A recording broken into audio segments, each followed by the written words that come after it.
Based on my experiences for Google, Uber, Booking, Amazon, all these things, they definitely focus on the SQL part. Anybody who want to live the luxurious life as a tech geek, McKinsey is the best option.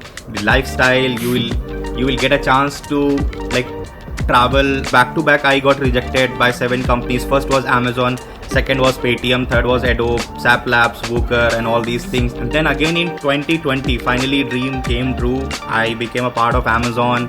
Why did you reject Google? Hello everybody, so welcome to the interview show with Josh. For those of you who are new to the channel, I'm Josh and I work as a data engineer at Google, and these interviews are all about tips and tricks to land a successful career in tech. And today we have Shashank Mishra with us. He has become such an influencer nowadays that probably if you're watching this video, you already know about him. And the good thing is that he's a fellow data engineer and he has a lot of good experience under his belt. He has worked with huge tech giants like Paytm, Amazon, and currently working with Expedia. So it's great to have him on the channel. But, just because he's an influencer, it's very hard to find time on his calendar. I'm kidding. I have... been on a podcast on his channel where the tables were turned and I was the one being interviewed, and we had a couple of calls before that. And what I could say about him is that even though he has every right not to be, he's a very down to earth person. So Shashank, great to have you on the channel. Would you like to say hi to viewers? Thank you so much, Jess, for the warm welcome, and hi to everyone who's watching this video. Pretty much excited. Most of the time I have been interviewing folks on my channel, having podcasts with them, so I get very less chances where people invite me and take my opinion about tech and data engineering. So pretty much excited just for giving me this opportunity to have a conversation about data engineering and all, and I hope the conversation would be fruitful for the audience. So just sit here for next 20-25 minutes. You will get a top-notch content. Yes, see, Shashank Mishra certified, so you cannot go wrong with it. So as I said, I went on his channel where he hosted me for a podcast and he asked me a lot of tough questions. So I'm going to take revenge now, obviously. But before we go on about doing that, I'm going to ask you some short questions. So there are no right or wrong answers, but if you want to impress my viewers, there are definitely right answers. Sure. So these are just to get to know you better. So what would you prefer, Mac or Windows? Mac, definitely Mac, because I from college time, whatever laptop I had, means yes, I was using Windows, but even starting from Paytm, I got used to of Mac, and if somebody gives me any Windows system, I will find the hard times to work with it, honestly speaking, right? I would even need to Google, okay, where is the find button, or where is the files or C drives are located, honestly telling you. Okay. For me, it was the opposite. When I switched from Windows to Mac, I had to Google little things. But yes, I love Mac as well. Performance is great. So, next question, Android versus iOS. Android, and I'll tell you the story why. So when I joined McKinsey, so what they do, right, they give the latest version of iPhone, right, to all their employees when you join. And honestly, I worked there for 4 months, and that iPhone was in my bag till 4 months, and I just installed Spotify in it just to listen the songs. I never even clicked one single picture in it. I never inserted my SIM in it. So now you can see my love for the Android, because I didn't get that sort of feel like using iPhone. Pretty much comfortable with Android. Oh, nice. Even I had the same thing at ZS. I was given an iPhone, and now at Google I had options. So I went with Android, went with Samsung. But yeah, same for me. Some things are better there, some things are better. But you mentioned that you have been in McKinsey for 4 months. Now, we'll definitely touch upon that. I'm definitely going to remember this, because a lot of people dream about going to McKinsey, and you've been there, but only for 4 months. So I would love to know why. Sure. So coming to the next question for now is, what is your favorite programming language? Python. I love working with Python, and I have good experiences with Scala as well and the Java. But yeah. So, and what is your favorite editor when it comes to coding?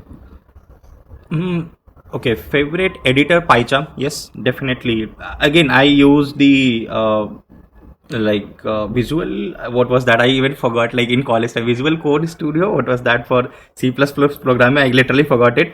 But like where after that, when I started with Python, so yeah, PyCharm really good in terms of the support and debugging and all. So I definitely love its interface as well. Whatever I code there, and debugging is something like which makes life very very easier. So yeah, pretty amazing. For me, it's not really an IDE. For me, the best thing is Notepad++ that ever happened to me. And then comes the Visual Studio. Yeah. All right, so great, Shashank. Great to know you a little better through these, different questions. Coming to questions, let's start with the hot one that I forgot, but just because you mentioned, is staying in McKinsey for only 4 months. So, how did you join McKinsey, and what was your experience there, and what inspired you to move on so quickly? Yeah, that's a good question. And whosoever have seen my profiles, and definitely I got this question from them, that why 4 months, and that too even McKinsey. So I'll tell you the story, like why I joined McKinsey and how did I even come to know about McKinsey. So my first company, which was Opera Solution, that was service based firm. So they used to hire lots of folks from the IIMs as well, right? Because they were service based companies, need to interact with the clients and all.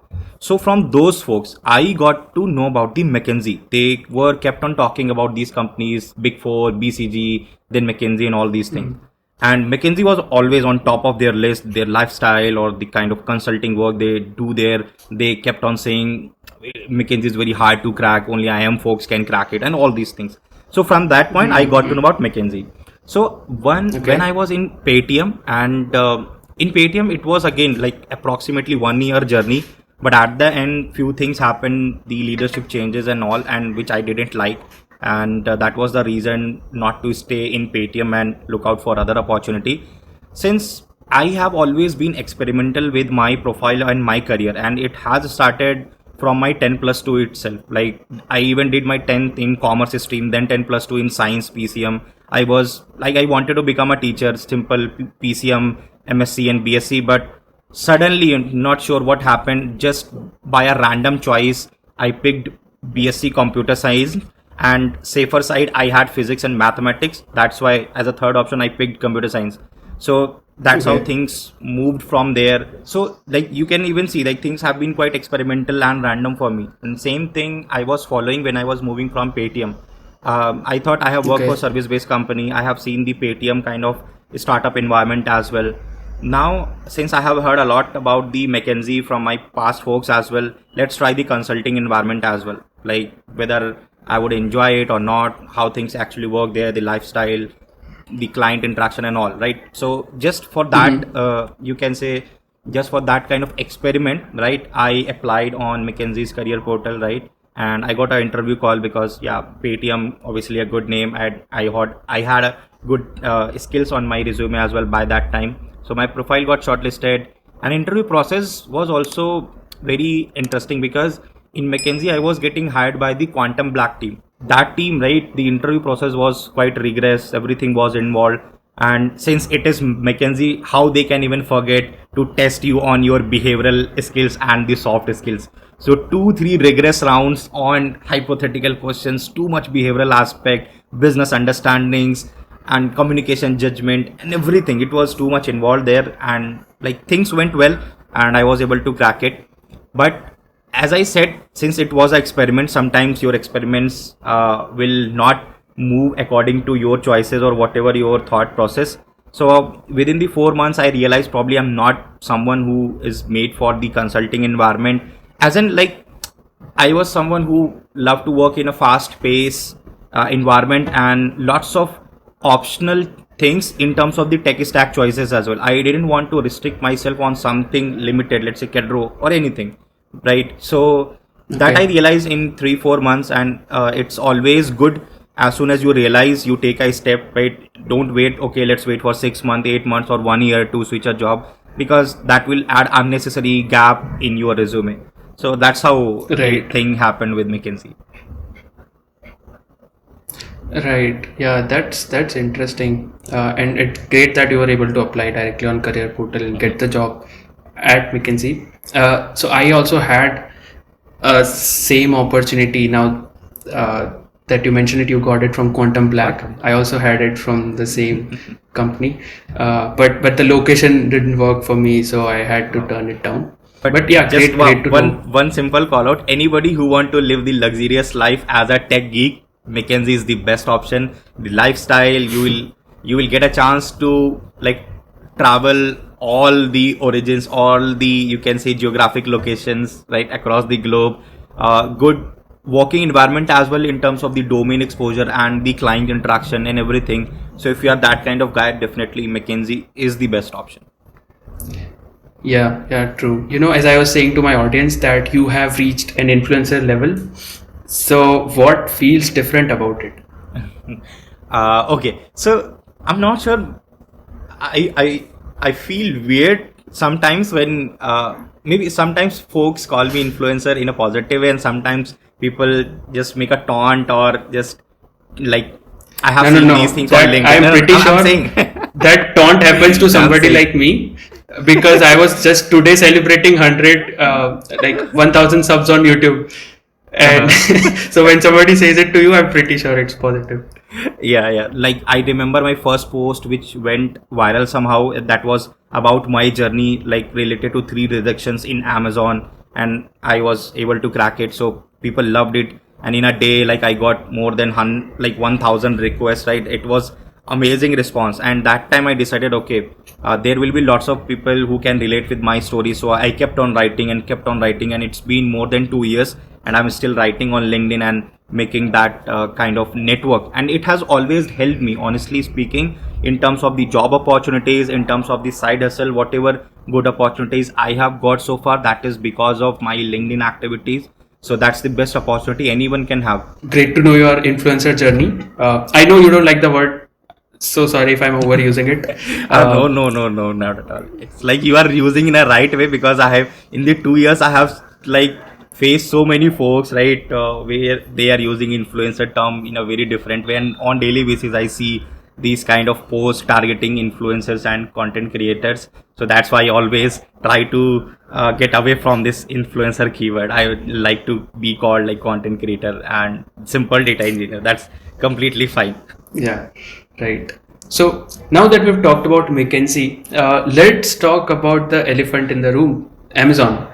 So Okay. how was your experience there? Did you always want to go to Amazon, and what finally happened that you had to leave Amazon? Yeah, so definitely I was so much in love with Amazon, or you can say the obsession, and how it actually triggered. So it started from college itself, right? So in my MCA second year, I got to know about these FANG terminologies, and Amazon was something, right? The company, each year they kept on visiting our college for the placements, right? And the package was something which was really exciting. So all those things, right? And in MCA second year, I targeted, right? That was my goal, that definitely I will crack Amazon, right? And that's how I started my preparation as well, with full fourth and fifth gear, all whatever I could cover in DSA and computer science fundamentals, everything, right? So I did well in the placement. So when Amazon visited college, they had their online test on HackerRank, 2 coding question, few MCQs for the DSA and all. So I did well, but the questions were too easy. And since it was day one company, so all the BTech folks, MCA folks, more than 3,000-4,000 folks sitting for that exam, how can you imagine yourself to pass it through, right? So that exactly happened. So I was pretty much disappointed that I did well in the coding round and the MCQs, everything was fine, but unfortunately couldn't clear it. But yeah, that was a good learning, and that's how my rejection story also started in college. Back to back, I got rejected by 7 companies. First was Amazon, second was Paytm, third was Adobe, SAP Labs, Wooker, and all these things. And Opera Solution was the 8th company where I got shortlisted, right? And the second attempt, right, for Amazon, how it happened. So when I was making my first switch from Opera Solution to other as a data engineer, so that time I applied in Paytm as well. That time I applied in Amazon as well. So from Amazon, I got a call for SD role. That time in 2019, I again got rejected by Amazon, and that time I was able to clear 3 rounds. But again, if I could have cracked Amazon, then probably I could have dropped the idea of being data engineer. I could have pursued my journey as a software engineer. So that is why whatever Yeah. happens for the good.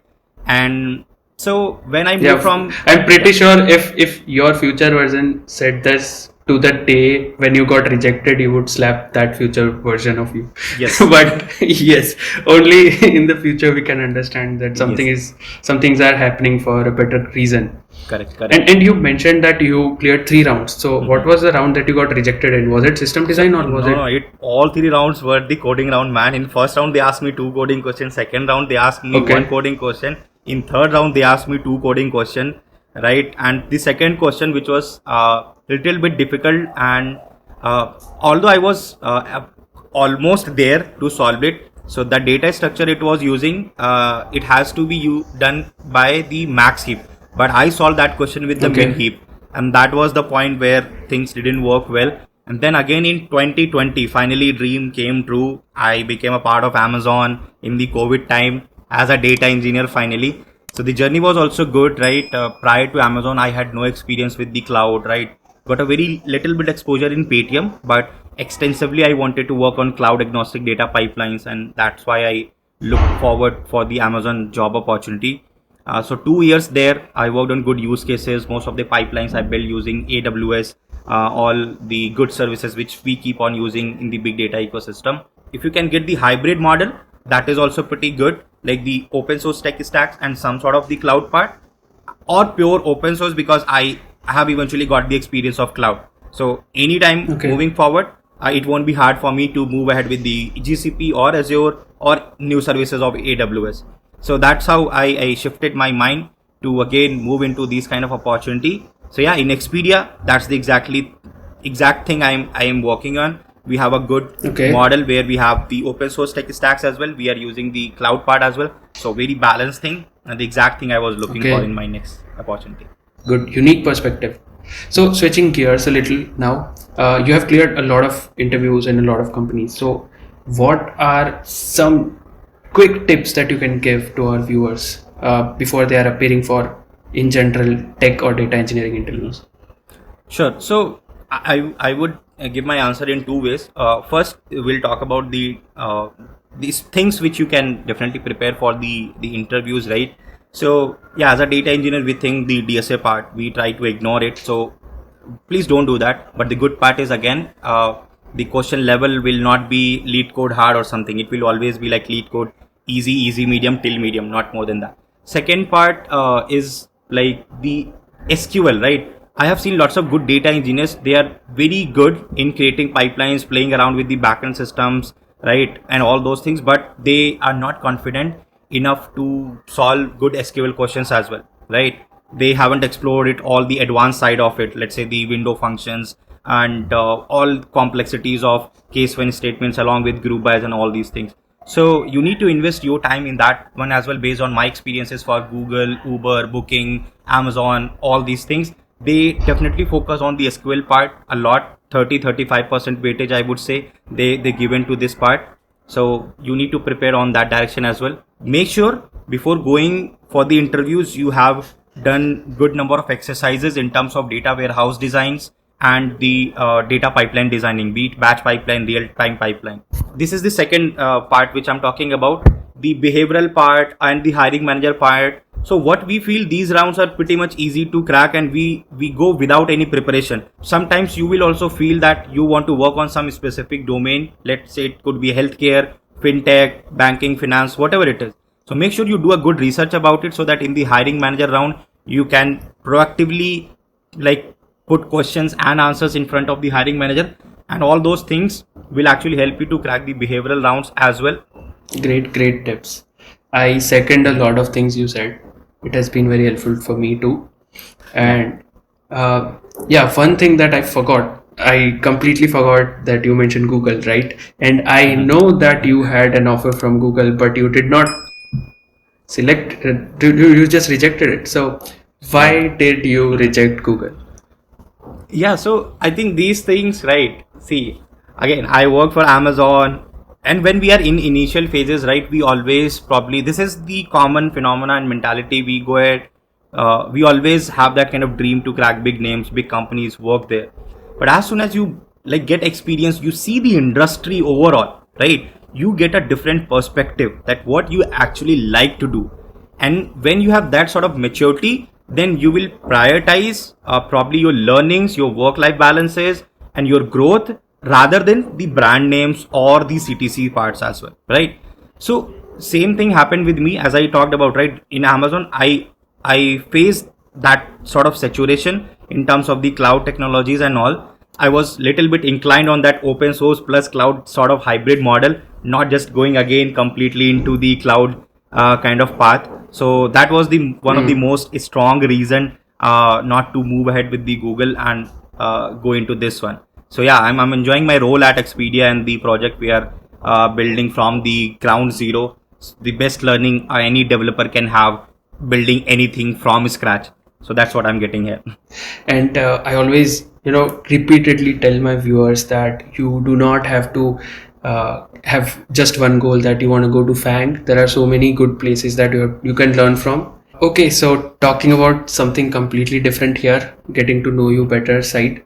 What are your hobbies? Something that you love doing apart from work and YouTube? Yeah. So I think now YouTube is something which has become the first and top hobby. But apart from that, yes, I love listening and exploring the rap music. Right, I'm pretty much fond of it. So be it the western side of it, and mostly following the Indian hip hop music and Pak hip hop music as well. So I keep on exploring new artists and their albums, what is getting released, and investing my time to just watch their videos and all. This is one thing, and again, vlogging is something I am thinking to start another channel related to vlogging and all.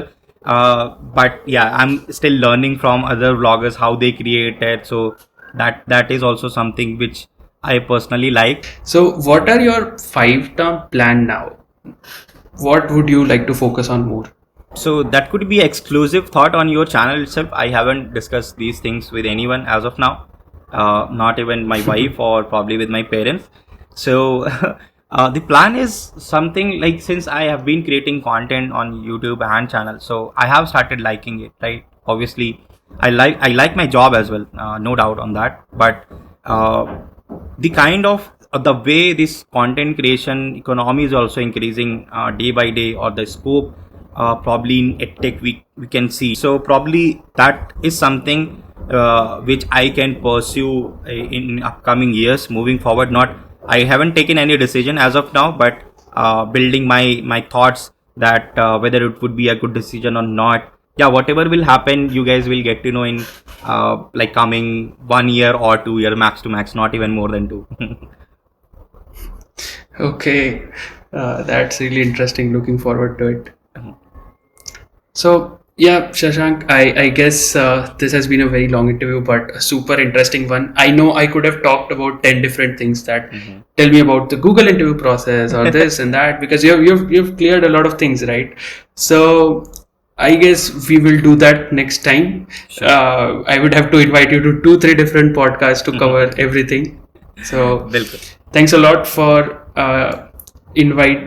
accepting my invite. And you guys, if you have any questions you want to ask Shashank, drop them in the comment section below. I would definitely urge Shashank to reply them.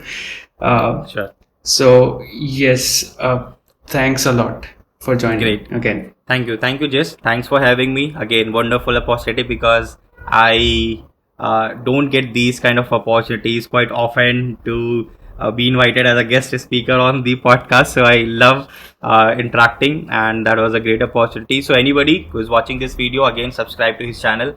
I always enjoy upcoming, or you can say fellow data engineers, to come onto YouTube and creating wonderful content. So you guys need to support us, because again, data engineering is demand and we want to create a good content. So for that, subscribe to the channel and like this video as well if you like all the information and the conversation we had.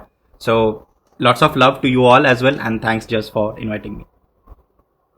Yeah, thanks a lot, Shashank. You did my job there for me by promoting the like button. Thanks a lot, and hope to see you soon sometime in the channel again.